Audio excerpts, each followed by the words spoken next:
Good morning, Grid Connections listeners. Today we are thrilled to have John Voelcker, contributing editor at Car and Driver magazine and host of Tempting Fate Tours, join us again. In this exciting episode, we dive deep into the latest EV sales numbers, providing you with the most up-to-date insights in the electric vehicle market. John shares his first-hand experience test driving GM's Ultium vehicles, from their new electric crossovers to their large electric SUVs and trucks. We explore the innovations and challenges faced by GM with their current electric product line. But that's not all. John also takes us on a journey to England, where he recently met with the team at Polestar. We discuss their current EV offerings and get a sneak peek into their future products. You can find a link to John's recent articles on Polestar and many other in today's show notes.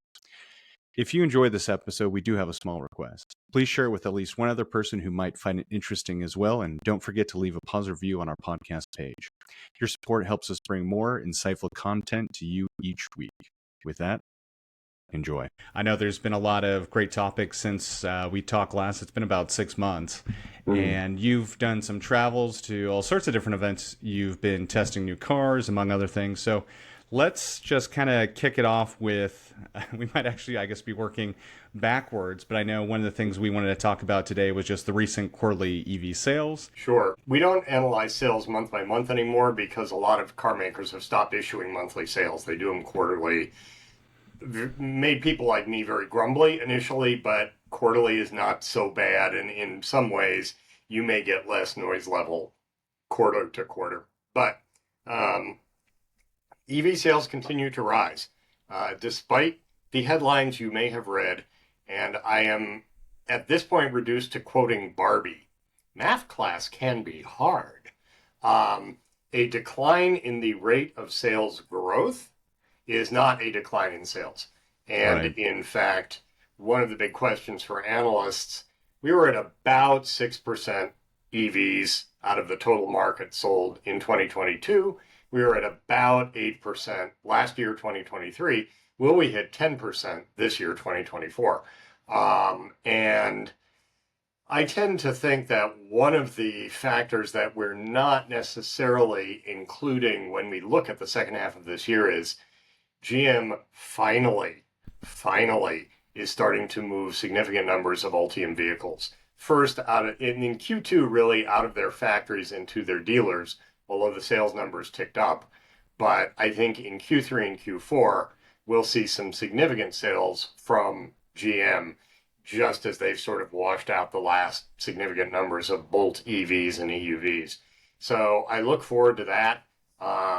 I'm actually driving a Chevy Blazer EV this week, and that's the last of the Ultiums now on the market that I hadn't driven.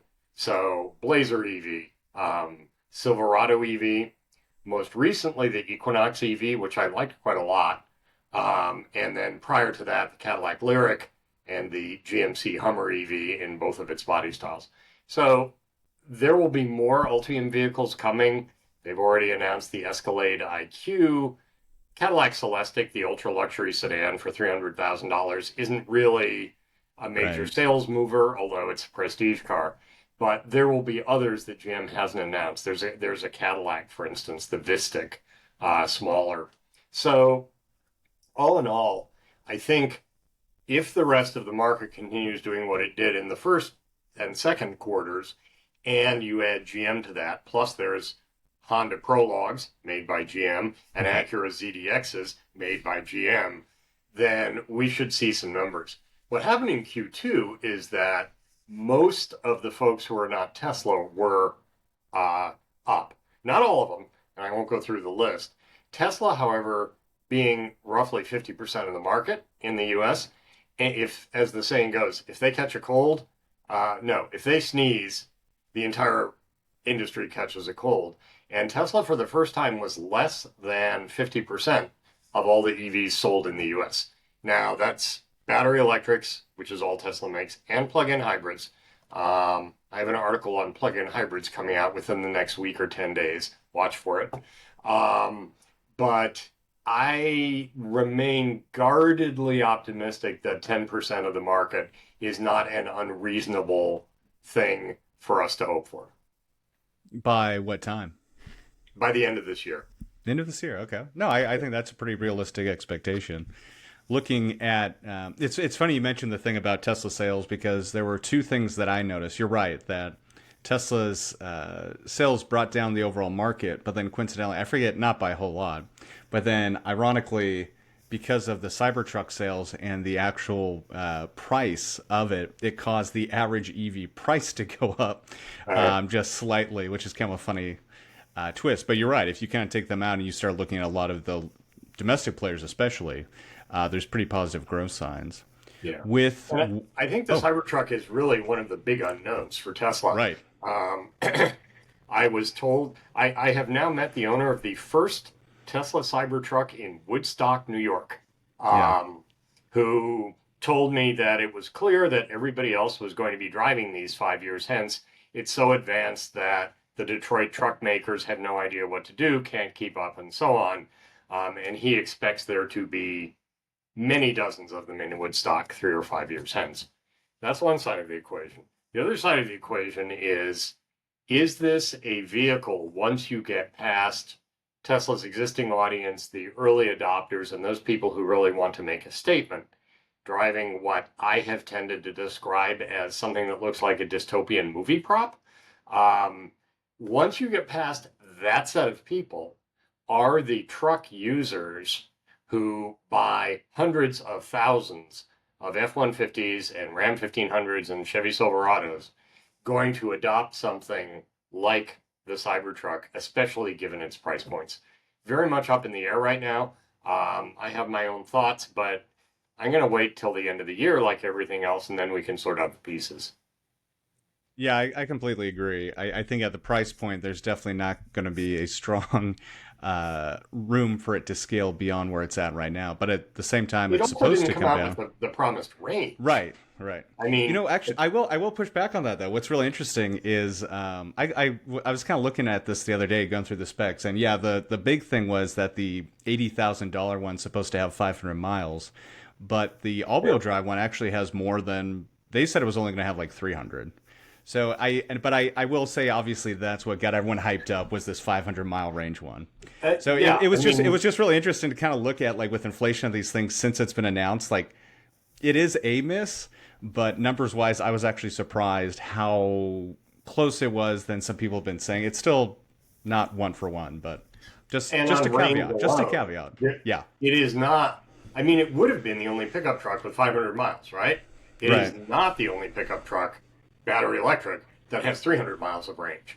So in that sense, Oh, for sure. And I think with the GM products, you're seeing, I am curious to see, kind of talking about the Ultium platform, how scalable the 200 kilowatt hour plus battery packs will be. And for those to scale at price point and parity. But it is interesting you say that, not to go down the Cybertruck rabbit hole. I feel like that's something it's something we've definitely done before here. But I think my surprise has just been the impressions of people in real life versus online are almost night and day. I don't have one personally, just to clarify. But whenever I've been in public and one goes by, I feel like the last month especially, I've seen a bunch of them go by. And people are like, what is that? That's really cool. And then you tell them the price point or something. They're like, oh, okay, that makes sense. Which is kind of ironic to me also because of like how basic it looks, that the general public, the non-automotive space, seems to think that a very simple shape means it's more expensive. But no, I agree with you. It'll be interesting to see if the average traditional gas pickup buyer also adopts these. But that could be a podcast unto itself. But and my only anecdote is, you and I live in different places in the world.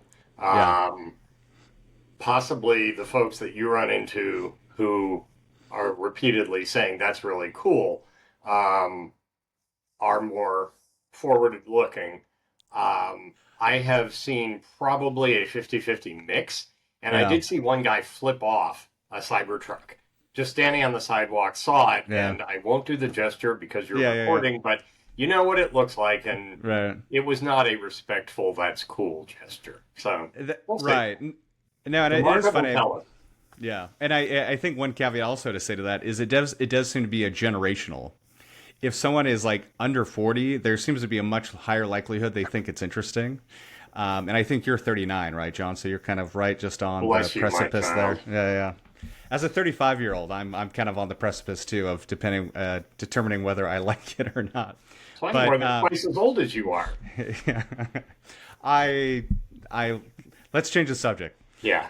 But no, I appreciate the diversity in thought on that because I agree with you. Like good or bad, I think if you're a car enthusiast, whether you hate it or not, you just kind of have to respect it for being so different. With after like the last decade and a half of kind of having more cars becoming a little bit more amorphous.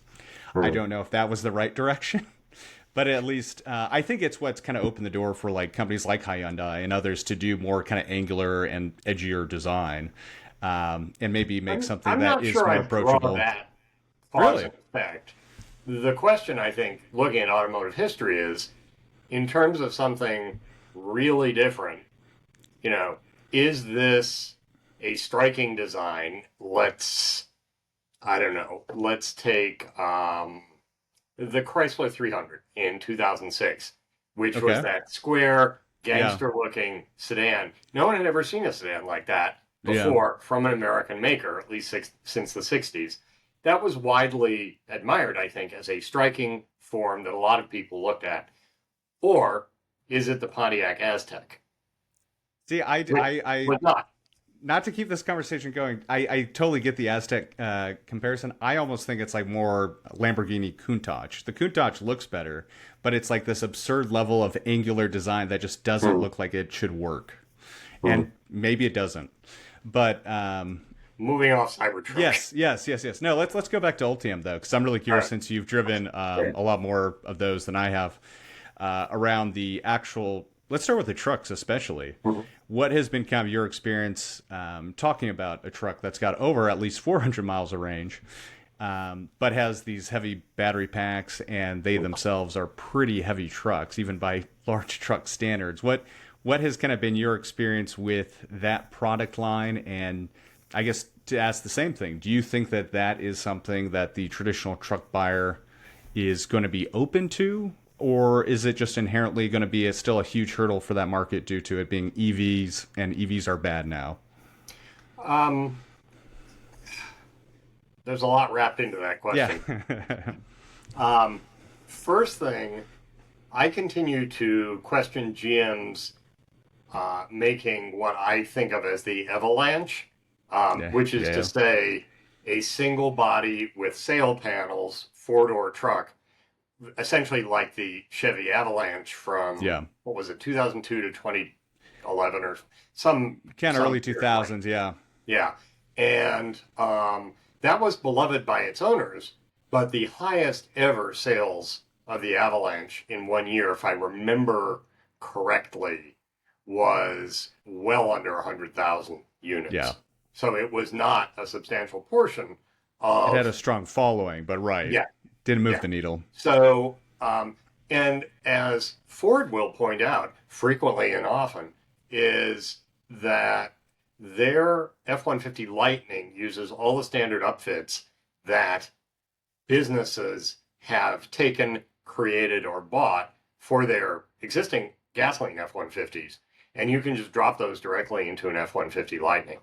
So it shows the two companies' different approaches, really. For sure. GM, Mrs. Barra, the CEO, has maintained for years that EV sales will be additive. They're not going to be substitutive. They will get new people who would not necessarily have bought a gasoline or diesel Silverado who will buy an electric one. Ford says essentially some of it will be additive, some of it can be substitutive because of all the fleet benefits to running an Right. electric truck. And of course, they have Ford Pro, which is all of the telematics data. They have a nice sort of way of tracking charging data, et cetera, et cetera. GM has now started something like that, but they are rather behind compared to Ford. So it's two different approaches. And I'm very much looking forward to driving the Ram 1500 Rev, which is the battery electric one, and Ram Charger, which is the series hybrid one, series plug-in hybrid. So whether or not all three of those variants, all of whom have really loyal followings, Yeah. audiences, um, remains to be seen. Good to have another entrant. I do tend to point to the Japanese, who have been trying for 25 years to break into That's the a good U.S. point. full-size pickup market. Toyota builds them in Texas. They have their truck development lab there. The Toyota Tundra, after 20 plus years, is just not a major factor in volume. I think it's 100, maybe 150,000, compared to selling about 1 million F-Series pickups for Ford. Right. Similar numbers for Chevy Silverado plus GMC Sierra, same truck, different clothes. And Nissan gave up, and they're out of that market entirely. So we'll see. There is, of course, the meme that went around. I don't know if you saw this. A whole bunch of letters stuck to the back of a truck window that said, never mind Cummins versus Power Stroke. Forget about Ford versus Yeah. Chevy. We all have to band together and defeat this EV. So, don't know how that attitude will play out. Fleet makers will like the lower running costs, but you had asked me umpty minutes ago about driving the trucks. Like most Americans, I actually drive small trucks. I had a Subaru Outback until recently. So my main impression is they're really big and heavy. They have a great ride. They have good acceleration, good regenerative braking, and the Hummer, which has rear wheel steering, is shockingly maneuverable. Yeah. It's really, I had not expected a 9,200-pound vehicle to be quite as, I'm not sure nimble is the word, but quite as easy to drive, given that you're several feet off the ground and you're driving something Right. the size of a small municipal hospital. But I also took a photo at one of the roads that leads to my house that says weight limit. I was just going to ask you about that. Yeah. Now, experience has told us, quite frankly, the truck owners do not care about such things. Right. When I asked GM about the weight of the Hummer EV as tested, I have in mind 9,240 pounds. That was the top trim. There's something in a 9. Yeah. Yeah. It's a healthy GM car. said, as it says in all of our documents and in the owner's handbook, it is the responsibility of the owner of the vehicle to comply with all state, federal, and local ordinances regarding the operation of the vehicle. If we go back in history, remember when there was that tax break where small businesses could write off certain types of vehicles in 1 year, and a whole bunch of people bought Hummer H1s because they were over the 3-ton weight limit? They often, using those for commuting, tended to live in pricey suburbs, which at least where I'm from, often have little tiny winding 19th or 18th or 17th century roads, which have 3-ton bridges. Do you think they obeyed those? Hell no. So we'll see. Let us hope there are no bridge failures. Well, I think it's so funny too, because I believe like back then the H2 Hummer, whichever Hummer it was like 6,200 pounds. Like it crossed the line, but just barely. And then you look at the EVs in this space now, and it is good to see some of them are coming down weight, especially the smaller ones. But yeah, you got the Rivians of the world and everything else that just go blow right past that on the weight size. And I think it is definitely something that needs to be considered and talked about more. But it's definitely something I've also seen picked up already by the anti-EV groups. They're like, oh, these things are so heavy. Meanwhile, they are also driving their F-350 that is in the same ballpark. Shocked at the sudden concern over the terrible cardiopulmonary effects of excess tire particles from EVs. I must have missed those folks' concern over that same issue before EVs existed. I know it's I missed that news too, John. I'm not sure where it's being broadcast, but it's definitely not on our radar. I did want to ask you. You mentioned you recently owned a Subaru. And you talked about a pickup, so I have to ask you: was it the Subaru Baja? Or... It was not the Subaru Baja. Okay. Or as my better half calls it, the Baja. No, they are still running around. Yeah, I just saw one the other day. Yeah, Yeah. they are a collector's item. It is so fun. It's not my cup of tea, but living here on the West Coast, especially in Oregon, Sure. they are a Sure. hot Sure. commodity if you have one. It's kind of bragging rights even, and it just seems like they only ever made them in like red and a searing yellow. That seems to be the only. We mostly see the yellow ones, I think. Yeah, Yeah. So, um, so I have somewhat less experience with the big Ultium trucks than I do with the passenger vehicles. Lyric. I said I was fairly impressed by the Equinox. The Blazer that I'm driving now gets a lot of looks. I can't tell if they're favorable or not. Haven't gotten any thumbs up, but it's that really lovely sort of deep metallic, not quite maroon, but darker red. yeah. And it really pops. I just find the styling a little bit overwrought. The Equinox is a much simpler, fairly, I don't want to say plain because I that was gonna sounds say, like would you say bad the thing. Blazer is almost over stylized and the Equinox is like under stylized? I kind of feel like they're a little bit. They're not bad, but it is kind of interesting that I think they're just a little bit off the mark, at least in my taste, Um, styling I wise. think the Equinox shape actually works. I spent a Gotcha. fair amount of time with it. I took an absolute ton of pictures, and it's color sensitive, but it's basically a shape that's not going to scare anyone, Right, right, which I think for the highest volume entrant for sure. in GM's growing EV line is the right approach to take. The controls are fairly understandable. They're pretty much the same screens as in the latest combustion engine GM cars and SUVs and trucks.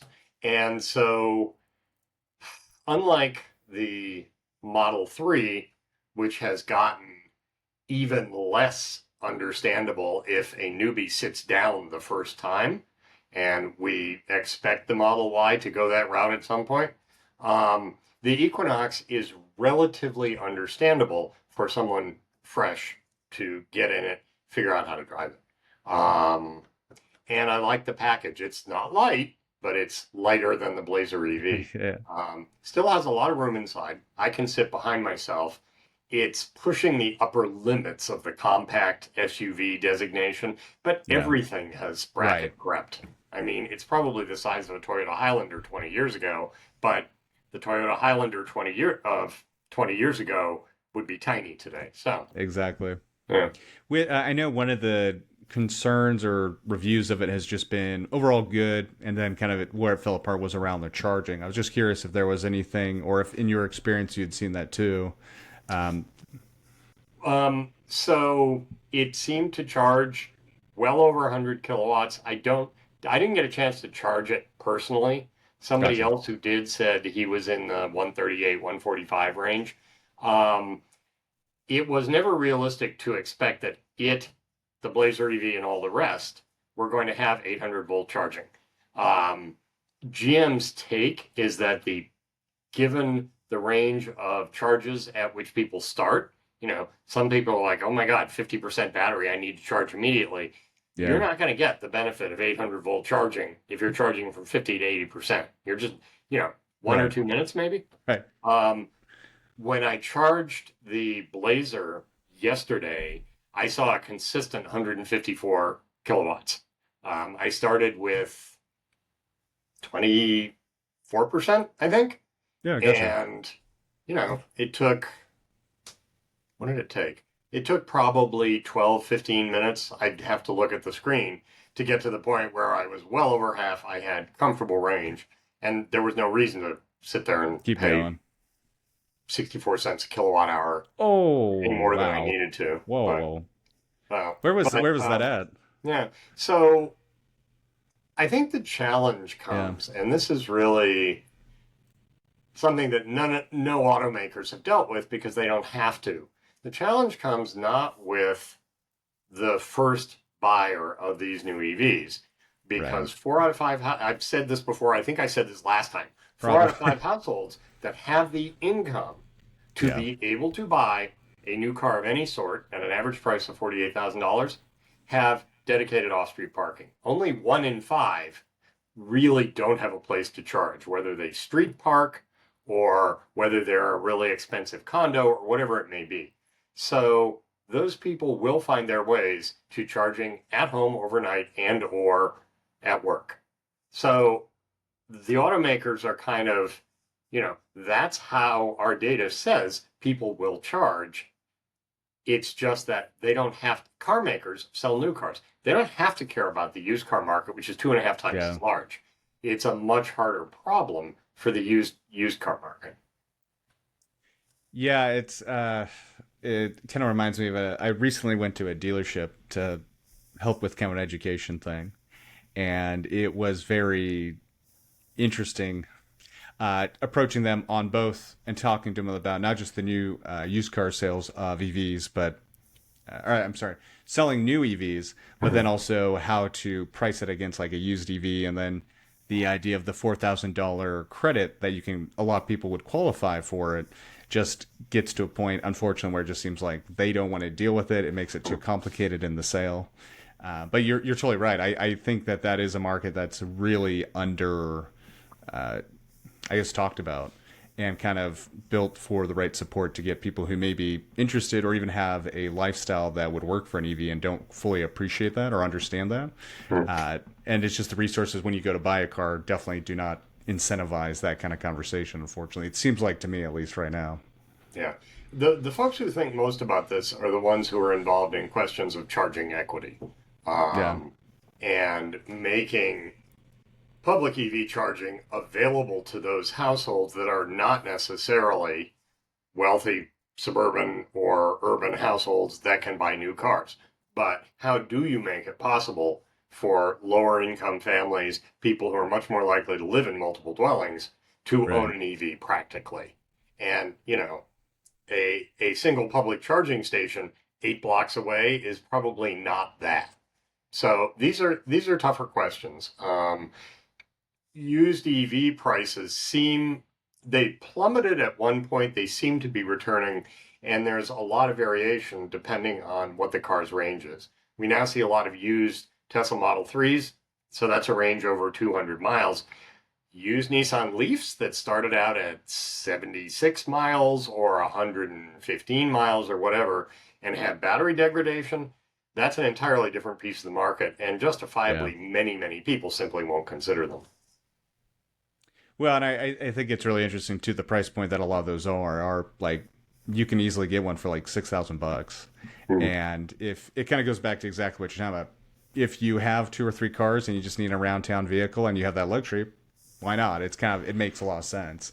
But if you're in the situation where it needs to be your primary vehicle to get around day to day, you're totally right. There's definitely a struggle there.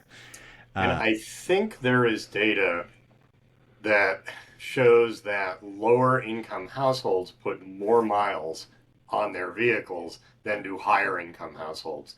I don't know if that's because higher income households can split among more vehicles. I think the average American household has 2 point something vehicles. The average high income US household has 3 point something vehicles. But especially if they're living in a place and they have to drive a long way to get to a job, Right. what we in the Northeast call a commuter car or a station car probably isn't going to cut it, because that could be a 30 to 60 mile trip each way every day. So, Right. Yeah, that's kind of the area where I'm at too. It's like it's easily in that bracket where it just unless you want to really risk it in the winter and you have charging at work, it just doesn't seem feasible for a lot of people to have that stress of it. But enough about the challenges of used EVs. Let's talk about the Polestar 5 that you yeah. recently drove and I didn't did an drive article it. on. I Oh, rode okay. along. Oh, Yeah. gotcha. So I give Polestar credit. They've been extremely quiet because they've really only had one vehicle for 4 years now, 3 years now, the Polestar 2, which, to their credit, they have continuously refined. I think the industry was quite shocked when they said, nah, the single motor one, front drive, that's for low end economy stuff. We're going to make it rear drive, which, to be fair, Volkswagen had done. Some of the Hyundais are that way. So, but the Polestar 2 has indeed been upgraded multiple times. And I had the interesting experience. I have driven right-hand drive cars, and 3 weeks ago I drove one for quite a long distance, but excuse me, I drove in a right-hand drive country in a left-hand drive car, but driving a right-hand drive car in England for a couple hundred miles, really, it took a while for the you'll never forget how to ride a bicycle skills to come back. I've found I have to turn on a little voice just behind my left ear that constantly says, stay left, stay left, stay left, stay left, stay left. And it worked, didn't hit anything. Yeah. And actually, the nice gentleman from Polestar the second day said, you're fine. I'm going to ride with some of the other people. So, but Polestar finally has a product line. The Polestar 3, which is their SUV, same platform as the Volvo EX90. Both of those vehicles are now entering early production in South Carolina in a plant built for that purpose. And Polestar will also have the 4, which is one of those peculiar coupe, crossover, hatchback, fastback somethings, and doesn't have a rear window. But those two cars will pad out the lineup, so you'll have the 2, 3, 4. And now it's time for Polestar to talk about what's coming next year, which will be a 2026 Polestar 5. It is, in simplest terms, their competitor for the Tesla Model S, the Porsche Panamera, and Taycan, and cars of that category. High dollar, luxury, sporty, four-door sedans. And they built an R&D facility in England because while England just has the remains of an auto industry, Jaguar Land Rover is allowed to dispute that, but there's not what there used to be. England still is stuffed with really good automotive engineering. It's where most of Formula One comes out of, enormous amounts of motorsport. And that's all centered in the Midlands around a town called Coventry. And so they opened an R&D shop there 3 maybe 4 years ago. And they've just expanded it and taken another property that's more than twice as big because they found their engineers were spending a lot of time just playing Jenga and parking cars. And so we got to tour both shops. The Polestar 5 is a bonded aluminum structure. So in the new facility, they have a gigantic oven that they simply put the prototype in to test out different glues, different temperature cycles, none of which they'll talk about in detail. A lot of IP there. But they are developing the car, some of the materials, and all of the handling and what they call the integration, which is making sure all the different pieces, the interior, the powertrain, the suspension, the fabrication, all play well together. That's really interesting. I had kind of been reading a little bit about that, and I'm curious in your kind of take and experience as someone who's seen a lot of different automakers kind of position different cars and their manufacturing styles. What about this really stood out to you? And was there anything that, good or bad, that you're like, oh, this will be the way moving forward a lot of EVs are made? Or is this still kind of like, yeah, this would work for a four-door high-end saloon like you're talking about, but we're not going to be seeing more kind of entry-level vehicles made this way? It is not a very high-volume process. Yeah. Stamping stuff out of steel is known, and above a certain volume of production, it's cheaper and easier. The Polestar 5 has a combination of cast, milled, and sheet aluminum components, which are bonded together. They didn't say glued, they always said bonded, so I noted that. But it is inevitably a more step-intensive process than stamping an entire side of a vehicle and simply having robots welded all together. What it does allow, according to them, is once you get the basic platform, you can do different vehicles, new top hats as they call them, really, really quickly. And so the Polestar 5 is the four-door luxury sedan. They talked a little bit. They acknowledged the Polestar 6, which is going to be their sports car, but on the same platform. Shorter, no foot garage in the battery, as we discovered. But it'll have the same 111 kilowatt hour battery pack, 800 volt architecture, etc. They expect the 6 to take only a fraction of the development time that the 5 did to develop the whole platform. And I think it is inevitable there will be Volvos and some other Geely brands on that architecture as well. As the CEO, his name is Engelnlath, said, it would be selfish of us to keep it all for ourselves. Translation, yep, they're going to use it too. But it is Polestar's first unique platform, dedicated platform, because the 2 was on the same platform as the, let me get this right now, XC40 Recharge and C40. And the 3 is on the EX90 platform, and the 4 is on, I'm forgetting the numbers, but I think it's a variant of the EX30 platform. So this is, for the moment, unique to Polestar. It was fun talking to British engineers. I have a little bit of Brit in my background. And one of the great things of all of those engineers have worked on a prodigious variety of vehicles over their professional careers. A portion of their team actually came from a different consulting on a different Geely product, which was the plug-in hybrid EV London Taxi. Those black taxis are now plug-in hybrids.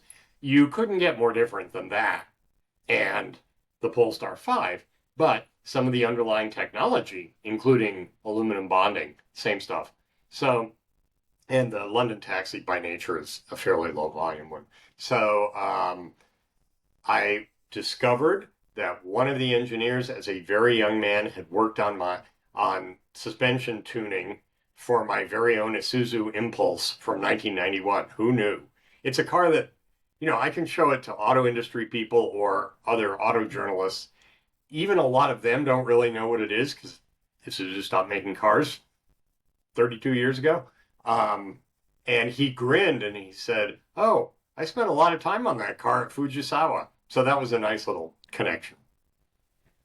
That is quite the small world connection there. But yeah, it is really interesting, the overlap in a lot of these Chinese EV brands, especially, that are kind of doubling down in the UK for you're totally right, of the kind of high density of very skilled automotive engineers.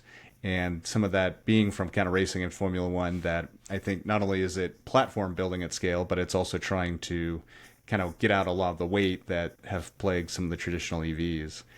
I am kind of curious on your thoughts. I mean, you were having the same issue I have all the time around Polestar and Volvo making some really interesting products, but there just seems to be a lot of gray area as to remembering which is which, and the kind of like how they divert. I mean, it used to make sense. Polestar was Volvo's like M brand, so that was like the high end stuff. And now you're starting to see this kind of more and more overlap. Some of that due to the parent company Geely, but I'm kind of curious in what you saw and kind of touring the factory and having the kind of more hands-on experience. How would you define the Polestar brand versus Volvo right now? Is it still kind of trying to be more of a premium driver's car brand? Because it seems like both Volvo and, to some extent, Polestar are kind of like, Polestar is less about the hardcore driver, and it seems like Volvo, with some of their products, they've almost been pushing the driver experience, and I feel like there's been more and more overlap in that space. I think that's on the right lines. This is a question that I pressed Engelnlath on fairly hard. When the Polestar 2 was introduced, I took a picture of a slide that sort of said, here's what Volvo is, here's what Polestar is. Yeah. Volvo, both of them have versions of clean, modern Swedish design. And Polestar is not a Chinese company, as he said about 90 times. It is a Swedish and European company. Okay. That has chosen to manufacture in China, but it is rapidly diversifying its manufacturing footprint all over the world because trade tensions, obviously. But Volvo, essentially, at least in 2021, was more about the sensual feel, woods, leathers, making things Yeah. interesting, intuitive, and easier for its customers. Whereas Polestar was a much techier audience, if you like, a lot on sustainable materials. The comparison was made between the interior of a Polestar 2 and a really expensive running shoe. Lots and lots of sort of mesh weaves out of recycled plastics, things of this ilk. Um, not the pastels so much. Many, many, many different shades of black and gray and silver. Right. Right. Um, and Polestar wants to be seen as a performance brand in the traditional European vein, which is to say you can customize suspension settings, steering settings, power Right. delivery settings, etc., as much as you want. Volvo, I think, is not going to let you do that. Volvo has a sense of how its cars work, how its drivers should use them, and it's all about cosseting. Whereas, if I had to put it in one word, Polestar is much more about interacting. Interesting. Okay. And you mentioned that I know it'd been talked about, I believe, South Carolina is where Polestar's North American facilities will be. Does that mean it qualifies for the IRA or parts of it, or are the batteries still imported so it's not fully? Do you know? The answer is we don't know yet. Okay. Volvo and Polestar clearly are going to be highly aware Yeah. of the rules around those incentives. Volvo, for a while, I think, was planning to use the get out of jail free card, which is the uh, tariff offset for exports program. But they have now essentially suspended the arrival of the EX30, the small, cheap one, which I Right. drove last summer, um, or last fall, I think, uh, until they can be built in Europe and exported to the US because they might have been able to swallow a 27% tariff or offset it. Um, Offsetting a 100% tariff is a Right. somewhat different kettle of fish. And so, in that sense, the US will not have a cheap Chinese EV from a European brand, the EX30, until it can be made in Europe. And the question is, will it remain as cheap? For sure, and it's kind of been interesting to see the EX30 launch because I've heard overall positive things about it as a car, but it does seem like it's also suffered, at least talking to some people in Europe, some of the similar issues with a lot of the recent EV launches of software bugs Yep. and Yep. kind of the day to day experience of it. But I guess I'm also Hey, curious before on. this, I had a Fisker. I was Yeah, I yeah, was yeah, driving a test Fisker when the yeah. company declared bankruptcy. You know, it's funny. That I has read that never happened article before. too. Yeah, I'm kind of curious. What is there anything for those listening that you would like to share in your experience of not only just driving the Fisker Ocean, but like Um, literally reviewing it while that was all kind of happening in real time? Luckily, my contact still answered my texts the day after. Um, Or you could have had a new car. yeah, oh, that was the question from about 80 Yeah, people. Do you get to keep the car? No, yeah, they took the car back. Um, so, a couple things. It's a perfectly adequate SUV. It has some interesting features like every single window, including the third window that's fixed on every other SUV in the world, rolls down into the door. You can open the glass roof so you have, I forget what it's called, beach mode, ocean mode, something like that. I think it's Um, California mode or something like that. California Yeah, mode. yeah, yeah, Thank you. yeah, Yeah, I knew it was something like that. yeah. It's an interesting feature. I kind of chalk it up as a gimmick because how Right. often do you really want to put down all six windows, all seven windows, because the tailgate one drops too, in your SUV? What's the use case for this? Um, but the powertrain worked fine. My problem, and I had version 2 of the Fisker Mm, software. I think they didn't really give out a lot of cars till that was there. But my problem was that still it randomly flashed things are not working lights. And of course, while I was driving with my better half, who seems to be with me whenever a British car fails to proceed and an electric car melts down, I was driving with him when every single light on the dash lit up and it said basically pull over now. So I pulled over now, and having had virtually the same experience in other cars, go online on your phone, look on YouTube. How do you do Reset it. put it to sleep and Yeah. do a full cold reboot? Luckily, I found it, took less than 10 minutes, and then only one or two of the lights lit up at random for the rest of my 3 weeks, and most of them went away after a while. If you're looking, apparently used Fiskars with not a lot of miles are going in the mid-high 20s at the moment. Which is wild.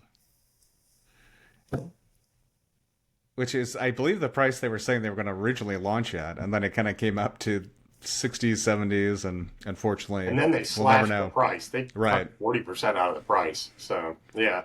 There was kind of the fire sale. It is the definition of an orphan make at this point. Yeah. I guess speaking of just EVs again in general, we were just talking about the tax credit.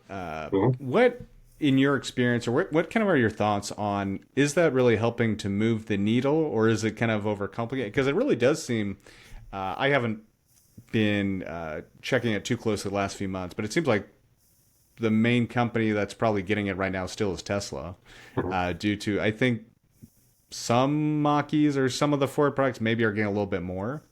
But do you think that that is a benefit, or is that really like a motivating reason to go to an EV, or is it a program that needs to be maybe rethought about? I just look at it through the lens of price. One of the concerns of late, and it's a valid concern, is that EVs are more expensive still than vehicles in their same segment with gasoline engine. True, in most cases. And the whole goal of the incentive was to knock that down. Right. So there were changes a couple of years ago, good changes and bad changes. The best change was that instead of having to wait somewhere between, 2 and 16 months to see if you could knock it off your taxes, it is now a point of purchase rebate, which dealers will call cash on the hood. And cash on the hood is always a good thing for buying a car. The tougher part, however, is that now there are increasingly stringent requirements on where the car was built. Has to be a NAFTA country, where the battery is built, and where the minerals for the cells come from. And my personal opinion is that those are necessary requirements to build a domestic industry, cell industry, mining, etc. Things we haven't really done because we were quite happy to outsource to China almost everything for 30 years. And unless we want China to control the bulk of the cars that we buy, which I think is a bad thing for America, I think these are appropriate measures. And, my friends in Washington did not call it the IRA. They called it the Manchin Bill, because he was behind a lot of those. There is, of course, the leasing loophole, which you could drive. That's true. That is a good point. Through. So those requirements on sourcing of minerals, assembly, and so on only apply if you're buying the car. If you are leasing the car, every single EV qualifies. So dealers are ramping up their explanations of how does a lease work for a whole bunch of people who never thought about leasing but want an EV. So I don't have data to talk about the effect. You're right that Tesla's highest volume model qualifies for that incentive. Some of its other models do not. And I've almost given up trying to track Tesla's spec changes, price changes, battery tech changes, etc. But clearly the trend is for more and more automakers to onshore production. Hyundai and Kia have their EV plant coming online later this year. Volvo did it, etc., etc., etc. And so that's one of the components, sourcing minerals elsewhere and so on. I think 3 years from now, many, many, many more vehicles will qualify for that credit on a purchase basis than do now.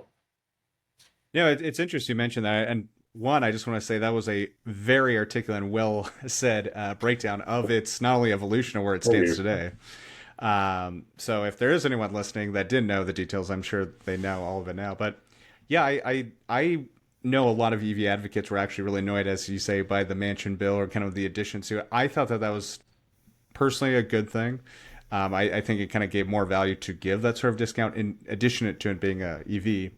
But I'm just kind of curious. Have you like reviewed any hybrids or even just combustion vehicles in the last year or two that maybe I don't know, you did the new Prius, right? Like anything that's under anyway 35,000, and I think there's something to be said that new cars have become so expensive anyways.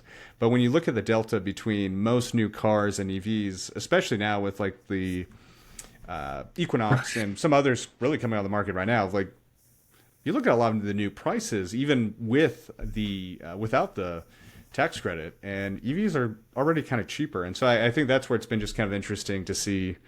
And I don't know if that's due to kind of the price war we're just seeing across the space in general. But I'm kind of curious on your thought as someone who reviews a lot more cars than I do around the kind of current prices of not just EVs, but also combustion vehicles. So one of the things is that the cheapest vehicles in America, by and large, are the smallest. Yeah. It would have been small sedans and hatchbacks. Now it's some small sedans and some small SUVs, and they're crossovers.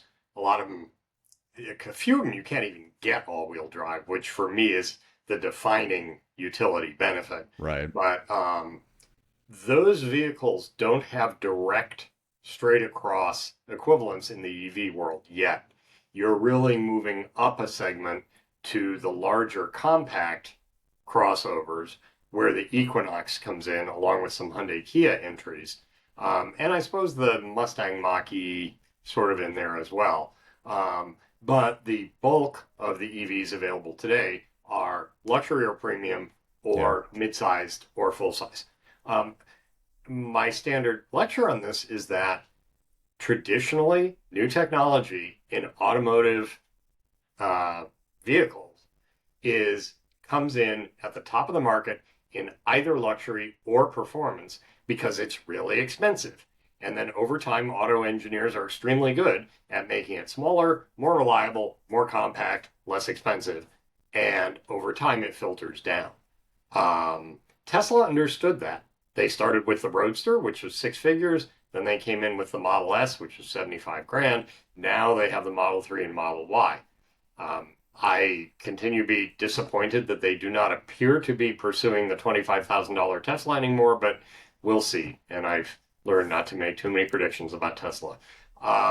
So I think it's a case of comparing apples to apples. You can definitely get a car for 28 grand. It may be a Toyota Corolla That's sedan. fair. There Yeah, is not an electric equivalent of a car in that package for at sure. that price.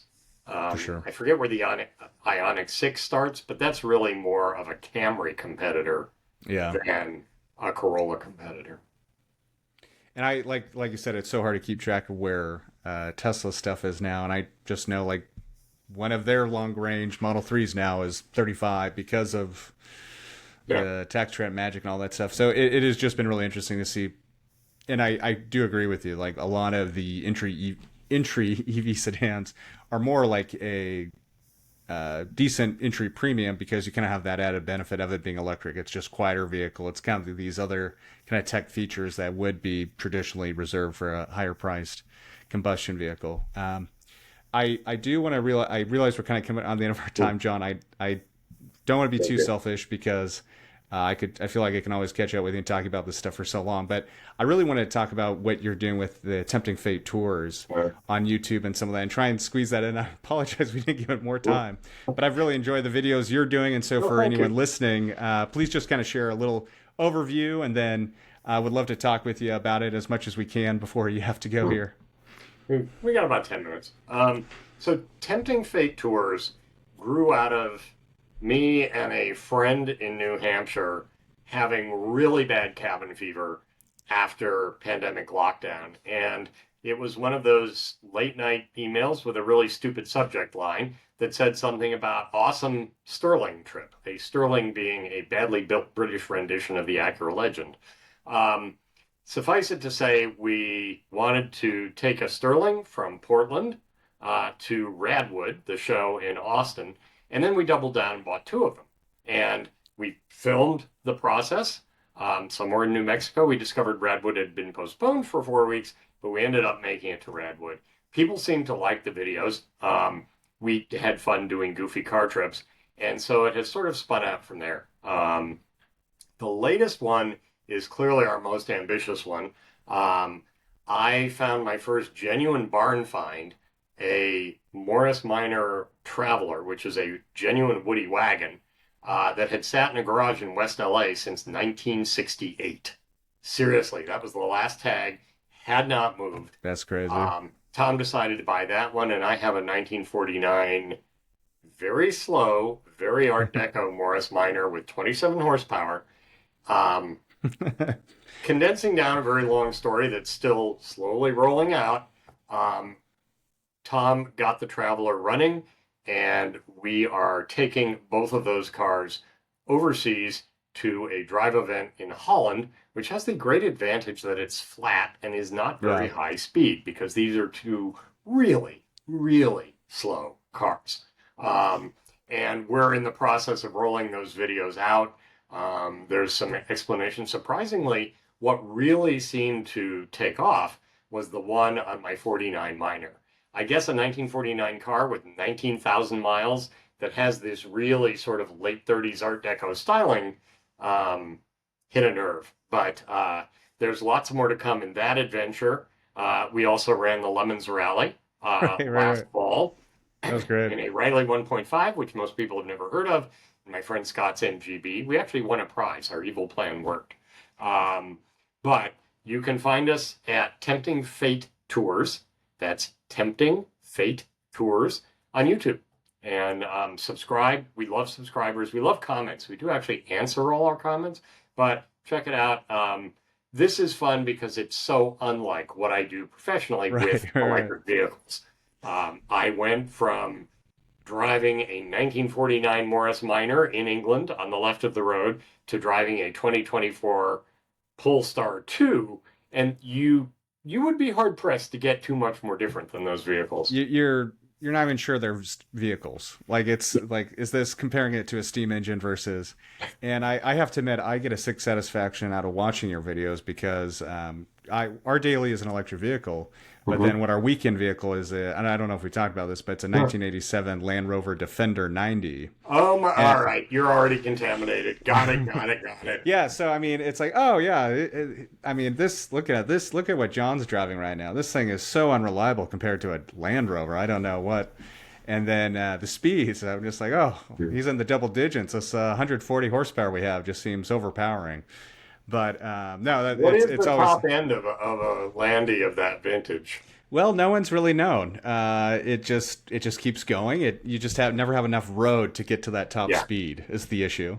And slight downhills and tailwinds help. Those help a lot. But I mean, like I always say, it'll go 40 miles an hour over anything.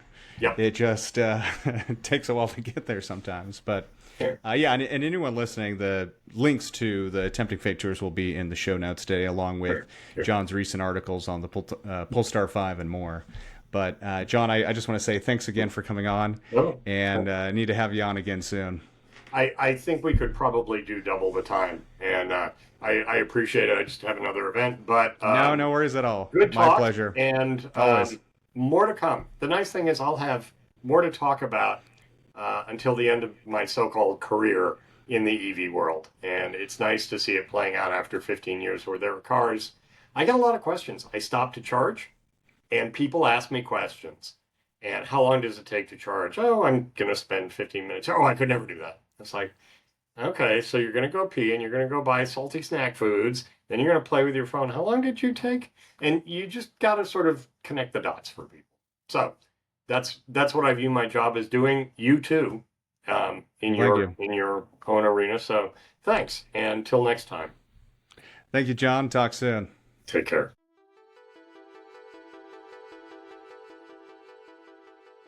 Thank you for tuning into this episode of the Grid Connections podcast. We hope you enjoyed our conversation with John Voelcker, contributing editor at Car and Driver magazine and host of the Tempting Fate Tours on YouTube channel. From latest EV sales numbers to John's thrilling experiences with GM's Ultium vehicles and his insightful trip to Polestar in England, we covered a lot of exciting ground today. But remember, if you found this episode valuable, we encourage you to share with at least one other person who would enjoy it as well. Your support means the world to us, and it helps us continue bringing you the latest in EV news and insights. Don't forget to also leave a positive review on our podcast page. Your feedback helps us improve and grow. Until next week, this is the Grid Connections podcast signing off.